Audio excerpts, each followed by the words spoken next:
ça pourrait matcher entre vous? Inch'Allah, magnifique. Ouais, ça lui a fait peur, Pascal, Inch'Allah. Wow, j'ai senti des cris qui sortent du ramadan, c'est pas grave.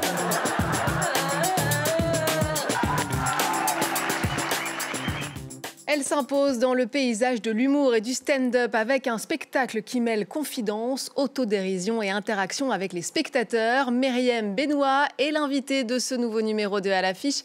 Bienvenue à tous et bonjour Myriam. Bonjour Louis. Merci beaucoup d'être avec nous. Vous êtes franco-russe marocaine, je ne me trompe pas. Oui, vous êtes née à Casablanca avant d'arriver en France à l'âge de 10 ans et de vous lancer de façon assez atypique dans le stand-up, on en parlera. Vous serez bientôt sur la scène de l'Olympia. Oui. Dans le cadre du festival Comédia Blanca. Peut-être d'abord, ça représente quoi pour vous de monter sur la scène de l'Olympia ? La scène de l'Olympia, c'est une scène mythique qui fait rêver tous les humoristes, même les artistes, les chanteurs, les chanteuses, etc. Mais c'est aussi un moment qui est très important pour nous parce qu'on partage ça avec Comédia Blanca et c'est une aventure qu'on est en train de vivre tous ensemble avec toute l'équipe de Comédia Blanca qui débarque de Casablanca et on aimerait faire un peu le tour avec... Exactement. En fait, vous lancez comme une sorte de tournée internationale de ce festival qui est donc né à Casablanca au Maroc. Il met en lumière de nouveaux talents tout en accueillant des humoristes, on va dire, confirmés, puisqu'avec vous sur scène, il y aura notamment John Sullo, Sarah Lélé, j'en cite que quelques-uns, hein, mais aussi un certain Gad Elmaleh, qui fait quand même figure de référence pour les humoristes en France et bien au-delà, et notamment dans la communauté marocaine comme vous. Qu'est-ce qu'il représente pour vous? C'est un modèle. Qu'est-ce que vous aimez dans son humour? Pour nous, pour la majorité des humoristes, même tous les humoristes, c'est un exemple. C'est lui qui a donné envie à près de 90%, même 19% des humoristes de monter sur scène.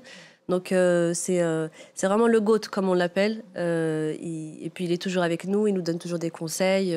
C'est très important de l'avoir avec nous sur Comédia Blanca. Ouais, il est généreux en conseils, vous dites quoi, par exemple? Très généreux en conseils. On partage énormément d'idées avec lui. Il parle beaucoup avec la nouvelle génération et puis il en apprend aussi de la nouvelle génération.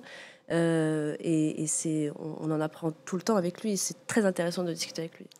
Alors Myriam, vous avez une grande actualité puisque vous êtes aussi en tournée en ce moment avec votre propre spectacle, on va dire solo, cette fois, avec notamment 2 dates à La Cigale. Ce sera les 2 et 3 février prochains. On va d'abord se faire une idée en regardant quelques images. Vous venez avec qui, monsieur? Avec mon amoureuse. D'accord, très bien. Je suis venu avec mon amoureuse. Oui, raconte pas ta vie, Rouya, ça. Arrêtez de faire les hypocrites. Ah.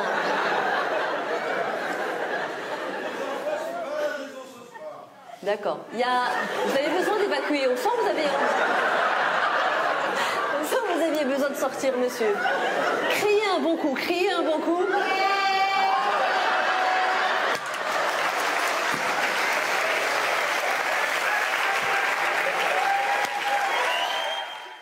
Bon, il a bien joué le jeu, là, le spectateur. Ils sont pas tous comme ça, si. En fait, je laisse libre cours à l'imagination, l'imaginaire de mon public. Donc, c'est très important pour moi qu'ils soient tous très à l'aise. Voilà, donc c'est pour ça, je pense qu'il s'est senti assez à l'aise pour le faire. Vous avez été surprise quand même qu'il lance ce cri? Oui, j'ai été assez étonnée, mais j'ai trouvé ça trop bien, j'adore ça. J'adore que les gens se sentent très à l'aise dans mon spectacle. Oui, c'est vrai que c'est un marqueur un peu de votre univers, ces interactions avec le public. Mais quand on le fait, quand on est sur scène, c'est intéressant, on se lance quand même un peu dans le vide, on ne sait pas très bien... Ah oui, totalement. Donc c'est complètement de l'improvisation? Ouais. Après, il y a beaucoup de sketchs.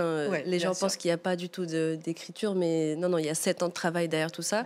Mais c'est vrai que j'ai des petits moments où j'aime bien interagir avec le public. Alors, quelles sont les thématiques que vous abordez dans ce spectacle? Qu'est-ce qui vous inspire?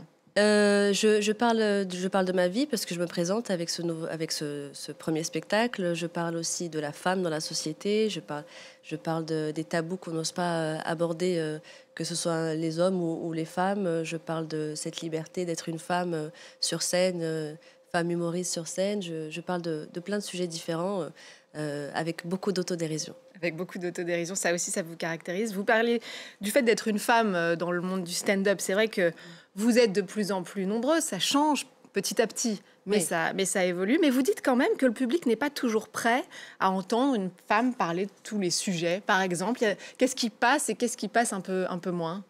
La sexualité, par exemple, les hommes ont cette liberté-là de le faire les gens sont, enfin, les hommes sont prêts à entendre d'autres hommes parler de sexualité assez librement.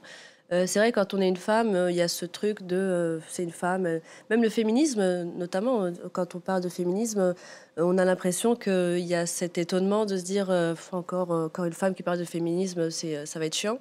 Mais c'est pour ça qu'il est d'autant plus important de le faire et de bien le faire, justement, parce que les femmes le font très bien.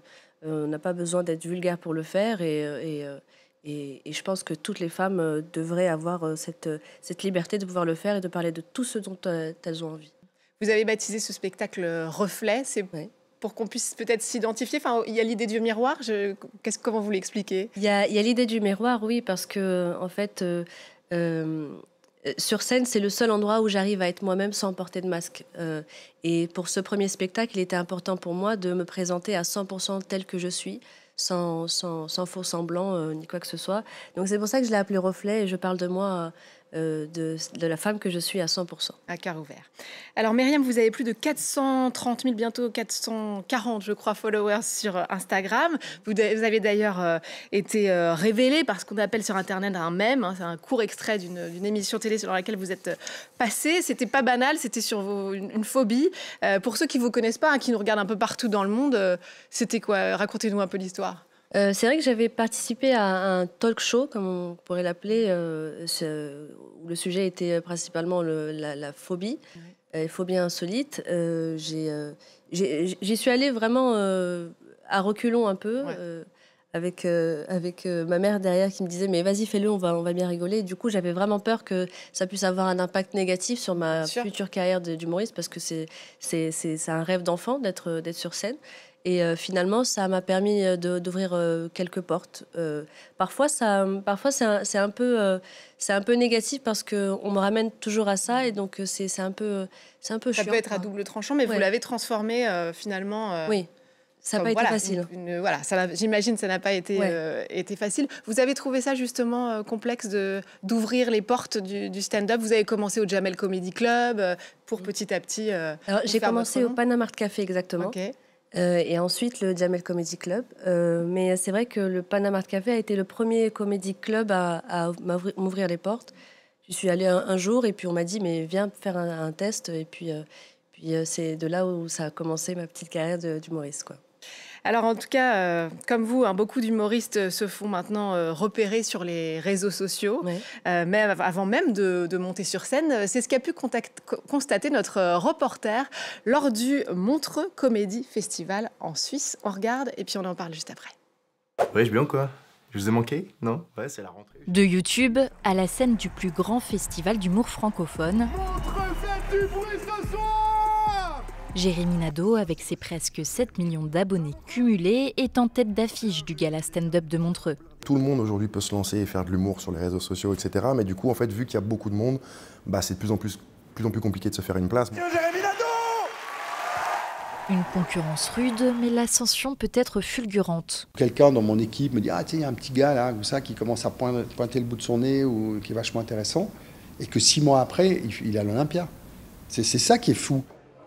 Un vrai tremplin, certes, mais qui vient avec des contraintes. Les humoristes doivent s'adapter au format réseau, même sur les planches. Pour un gala, faut faire simple, d'accord? Oublie les cascadeurs, tu rentres, grosse musique, belle lumière. De toute façon, il n'y a que des poteaux derrière, ça va déchirer, d'accord? Ok, on fait ça, Montreux? Eh oui. À Montreux, par exemple, au début, quand on commençait, on nous disait faites 12 minutes, c'est cool, c'est bien, et puis les gens avaient le temps de regarder. Maintenant, on nous propose 7 minutes, et même dans ces 7 minutes, on va un petit peu charcuter dans le sketch pour que ce soit efficace. En fait, on a tellement l'habitude maintenant de scroller, et il faut que ça aille très vite, que l'humour maintenant, il faut une vanne toutes les 4 secondes. Et pour être bien référencés, les blagues doivent souvent suivre les tendances et les codes des réseaux. Franchement, on n'a pas le choix en fait, parce que c'est le moyen de communication le plus rapide pour faire venir les gens au spectacle. Donc plus on fait de contenu, plus on a d'abonnés, de followers, plus on a de gens qui viennent dans la salle. Donc c'est un combat de tous les jours. Alors, entre deux sketchs... Là, je vais tourner une vidéo Là, maintenant, là. Pourquoi tu me mets dans la sauce comme ça? Je sais pas si on peut réussir sans réseau. Tous les gens qui disent qu'on peut réussir sans réseau, c'est des gens qui ont réussi avant les réseaux. Donc je sais pas à quel point leur avis il est actuel. Alexandra fait partie de ces humoristes qui se sont fait connaître sur les planches et le petit écran. On la verra bientôt au cinéma, aux côtés de Fabrice Eboué et Franck Dubosc. Je suis le contre-exemple, parce que je ne suis pas sur les réseaux quasiment. J'ai 11 000 followers, mais parce que j'ai fait des choses et que du coup les gens se sont abonnés, mais j'ai rien posté, j'ai quasiment pas de blagues sur mes réseaux et tout ça. Si les réseaux donnent le ton, à Montreux, les humoristes sont unanimes. La scène reste leur espace de liberté. Voilà pour ce reportage de Gaël Fonseca et Karine Rébibo. Myriam, vous reconnaissez dans ces témoignages, ça a vraiment changé la donne, les réseaux, dans le monde de l'humour et du stand-up? Totalement. Quand j'ai commencé mon spectacle, j'avais du mal à remplir ma salle parce que je faisais des vidéos humoristiques mais qui n'avaient rien à voir avec la scène. Ça remplit pas du tout les salles. Et puis j'ai commencé à poster de plus en plus et on a fait complet depuis ce moment-là. Donc c'est vrai que les réseaux sociaux, ça a une force exceptionnelle. C'est vraiment fort. À l'époque, c'était la télévision, mais maintenant, c'est vraiment les réseaux sociaux. Un vrai tremplin et une vitrine. On finit avec un coup de cœur culturel de nos invités, comme pour chaque émission. Et vous avez choisi de nous parler d'une série, c'est ça? Oui. Murdoch Murder, il faut dire avec l'accent. Ouais. C'est une série qui vient de sortir, je crois, si je dis pas de bêtises, et c'est basé sur des faits réels. Donc j'adore les séries ou les films qui sont basés sur les faits réels. C'est très poignant. Il faut s'accrocher, mais j'ai vraiment beaucoup aimé cette série. Vous êtes tenue en haleine. Ouais. Et ben merci beaucoup Myriam Benoît d'être venue sur le plateau de À l'affiche. Je rappelle que Comédia Blanca, c'est le 22 décembre à l'Olympia et que votre spectacle Reflet est en tournée avec des dates notamment les 2 et 3 février à La Cigale ici à Paris. Merci à vous de nous avoir suivis. N'oubliez pas de nous retrouver sur france24.com ainsi que sur tous nos réseaux sociaux. On se quitte donc sur des images de la série Murdoch Murders à voir sur Disney+. Je vous laisse découvrir et vous dis à très vite. Careful, these are very, very powerful people. State grand juries open an investigation into a possible cover-up. Do you have any idea the damage you have done? Somebody's out there hunting us. Go to the mirror. Look at yourself. See what that man has to say.